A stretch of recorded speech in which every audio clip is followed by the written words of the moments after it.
सत्संगत जी बड़े प्रेम और सत्कार से कहना जी, धन निरंकार जी। सत्संगत जी, दास विनती कर रहा है, दास से त्रुटि हो जाए तो अपने घर के बालक समझकर क्षमा करिएगा सत्संगत जी। सत्संगत जी, रक्षाबंधन का त्योहार अक्सर बीत चुका है, लेकिन राखी सभी के कलाई पर है। लेकिन सच्चाई सुनेंगे तो आप भी रूह कांप जाएगा। रक्षाबंधन के बाद कब उतारे राखी, सच सुनेंगे तो आप भी हैरान रह जाएंगे। सच और झूठ आपको इस वीडियो में सुनने को मिलेगा। रक्षाबंधन का त्यौहार हर बहन अपना सपना, हर भाई का गर्व, एक दिन जो केवल राखी के धागे से नहीं बल्कि रिश्ते के विश्वास, बचपन की यादों और मन के गहरे भाव से बंधा होता है।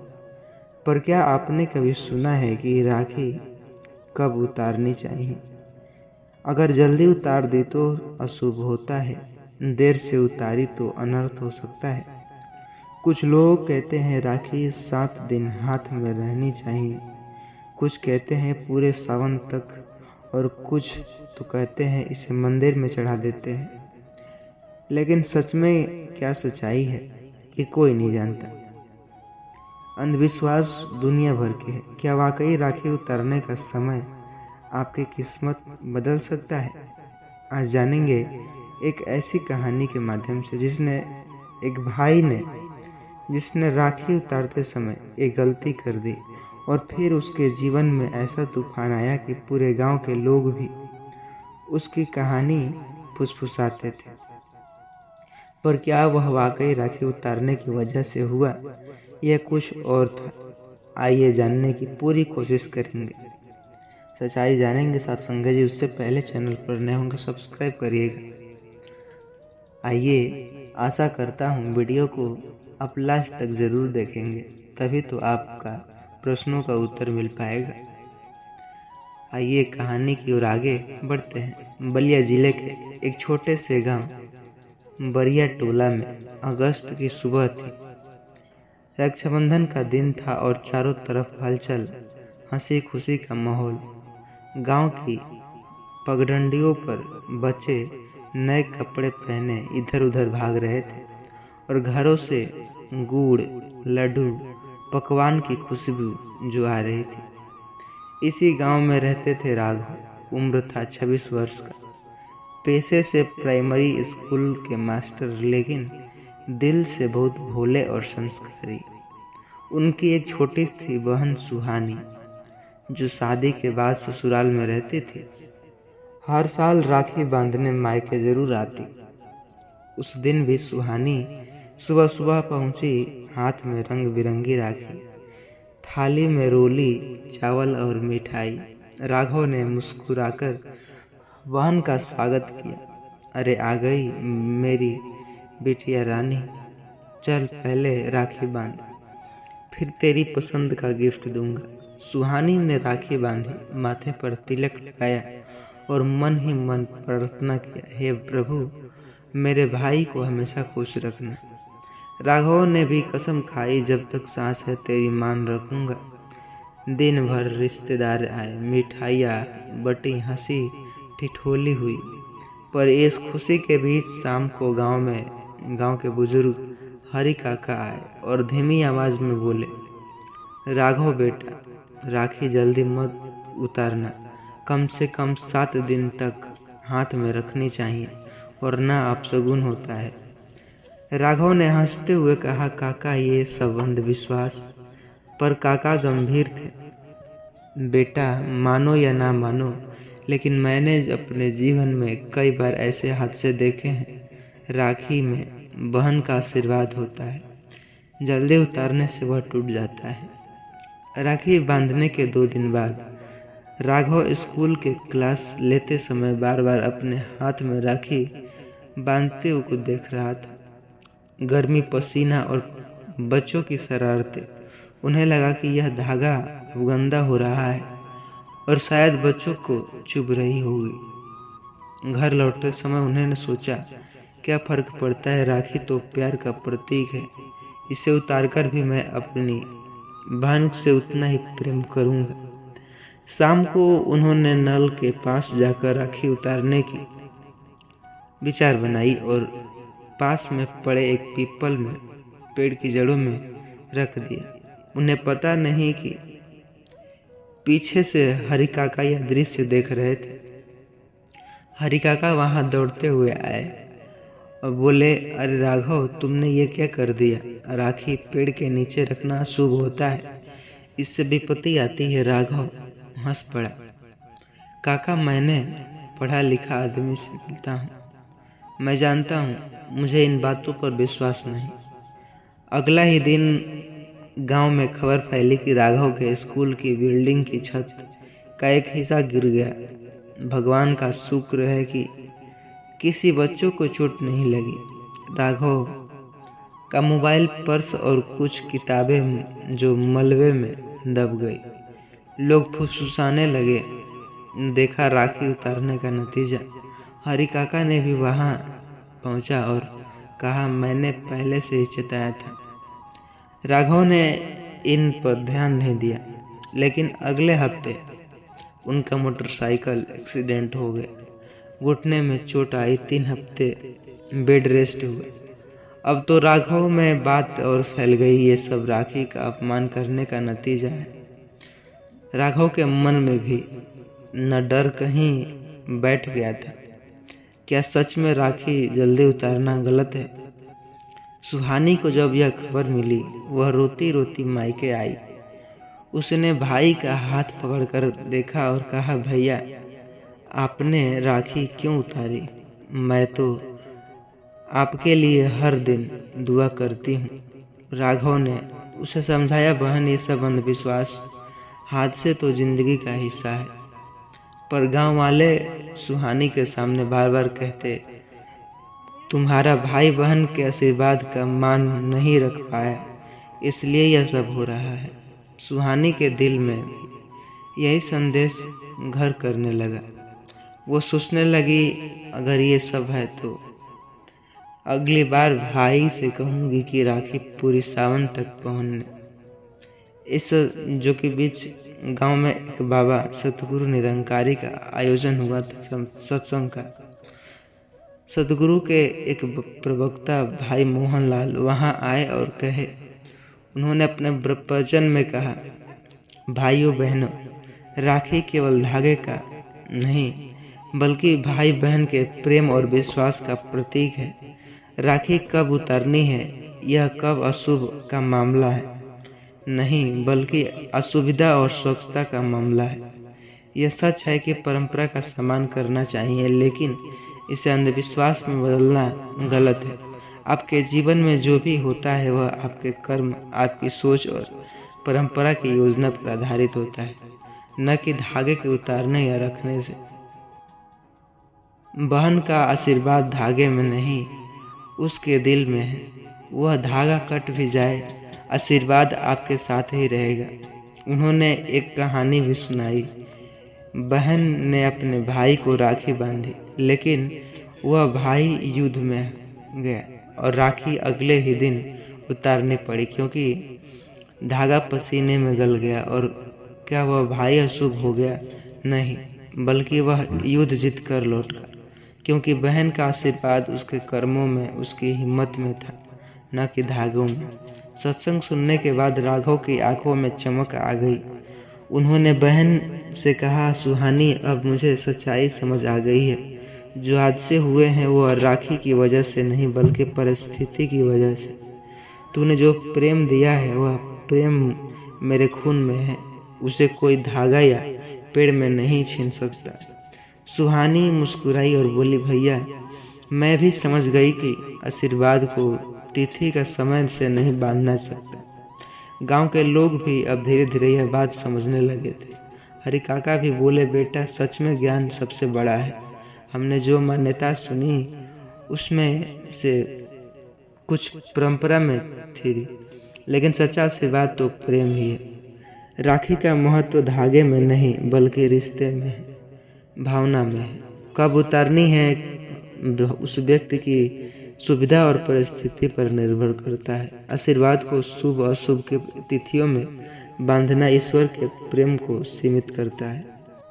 सतगुरु का संदेश है, ज्ञान लो, अंधविश्वास छोड़ो, प्रेम और रिश्ते को कर्म से निभाओ।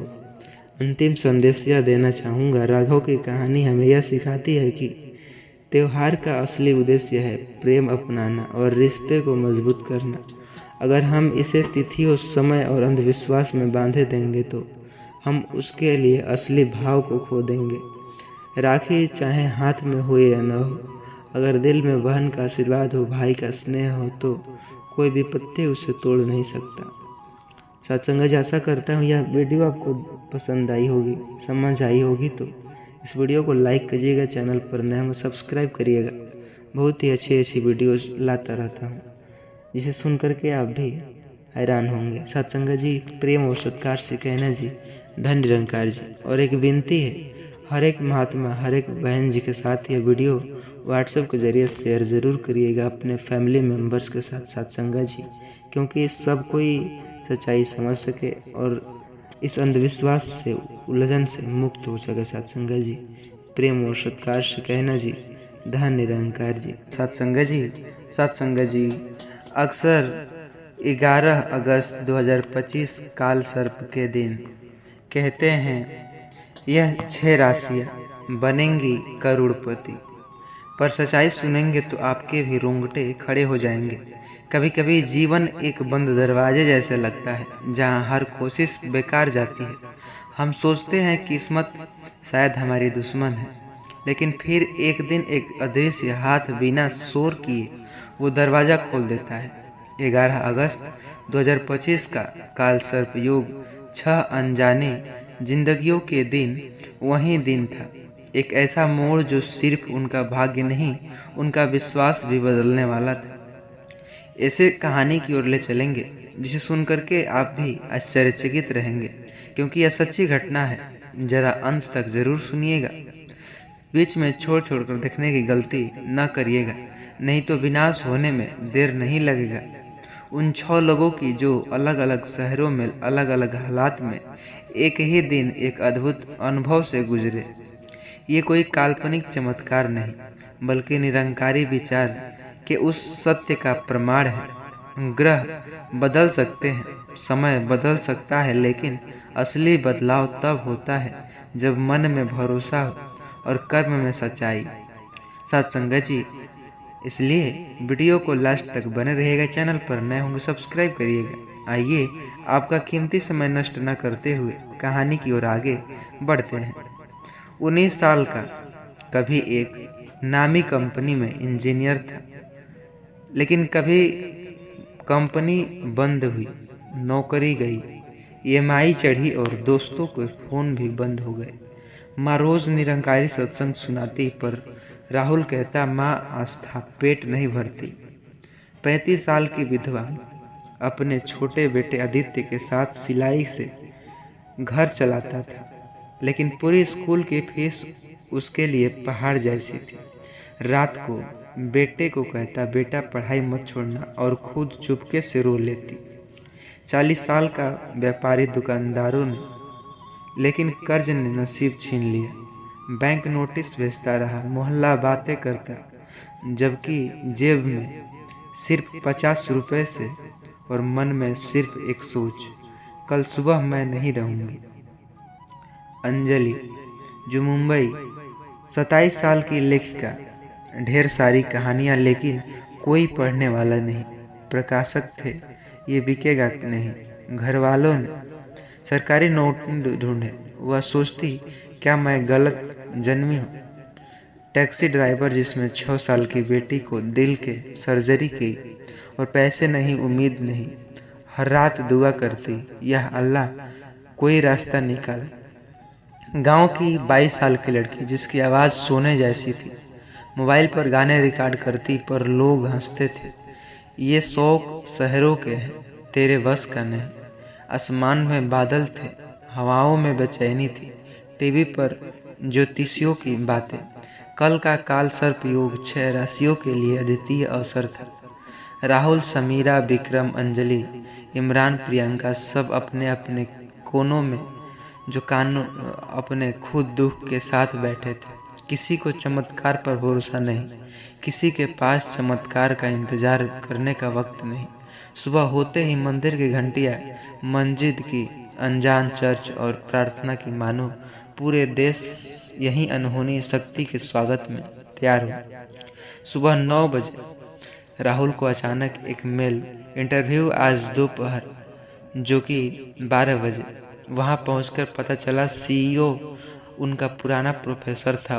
उनसे कहा, तुम पर भरोसा है, जॉब तुम्हारी है और ज्वाइनिंग बोनस। सुबह 10 साढ़े 10 डाकिया पत्र लाया। एनजीओ ने उनके बेटे को पूरी स्कॉलरशिप दे दी। वह पत्र पढ़कर रो पड़ी, हे निरंकार तू सुन ली। सुबह 11 बजे अकाउंट में 22 लाख रुपए का पुराना विदेश से बकाया चुका रहा। विक्रम सोच रहा, कल मरने वाला था, आज नया जन्म मिला। दोपहर 12 बजे उसकी एक पुरानी कहानी सोशल मीडिया पर तेजी से वायरल हुई। प्रकाशक का हाल, हम इसे किताब बनाना चाहते थे, लेकिन एडवांस पेमेंट के साथ दोपहर 1 बजे टैक्सी में बैठकर विदेश सवार होकर होटल पहुंचा। 5 लाख रुपए टिप देने के बाद बेटे को यह भी बीमारी जो ठीक हुई, अब तुम्हारी बेटे बच जाएगी। दोपहर 2 बजे उनका गाना ट्रेंड किया। म्यूजिक कंपनी का फोन आया, तुम्हारा एल्बम बनाना चाहते हैं। साल भर बाद यह 6 लोग निरंकारी सत्संग से मिले। सतगुरु से कहा, ग्रह योग अक्सर देते हैं, लेकिन दरवाजे खोलते की ताकत आपके विश्वास और कर्मों में होती है। निरंकार की कृपा और आपका प्रयास यही असली चमत्कार है। सबने एक दूसरे की कहानी सुनी और समझा। 11 अगस्त सिर्फ तारीख नहीं, वो दिन उनके भीतर के अंधकार के रोशनी तक पहुंचाता है। जो होता है जो अच्छे के लिए होता है, लेकिन अच्छा तभी जाता है जब हम हार मानने के बजाय आगे बढ़ते हैं। ग्रह योग बदलना सकते, ये तो निरंकार की कृपा और हमारे सच्चे कर्मों की असली कालसर्प योग है। साथ संगत जी, बाकी कुछ नहीं। चैनल पर नए होंगे सब्सक्राइब करिएगा। कोई ग्रह कोई राशि, ये नहीं वो नहीं, विश्वास है तो विश्वास से बड़ा कोई नाम नहीं। सत्संगत जी, प्रेम और सत्कार से कहना जी, धन निरंकार जी। दूसरों तक ये वीडियो व्हाट्सएप के जरिए शेयर जरूर करिएगा। सत्संगत जी, चैनल पर नए होंगे सब्सक्राइब करिएगा। वीडियो को लाइक जरूर करिएगा। सत्संगत जी, कमेंट में धन निरंकार अवश्य लिखिएगा। सत्संगत जी, अक्सर आपने यह वाक्य तो सुना ही होगा, जो होता है अच्छे के लिए होता है, लेकिन जब जीवन में बुरी घटना घटती है, जब हम अपना सब कुछ खो देते हैं, तो तब यह वाक्य जो एक गंभीर रूप ले लेता है। माने तो आपने भी बुरी घटनाएं देखी होगी। जब हम अपना सब कुछ खो देते हैं, जब हम यह वाक्य सुनकर गुस्सा करते हैं, तो आंखों में आंसू आ जाते हैं और दिल में सवाल उठते हैं, अगर यह अच्छे के लिए है तो जो अच्छा कब आएगा। आज की कहानी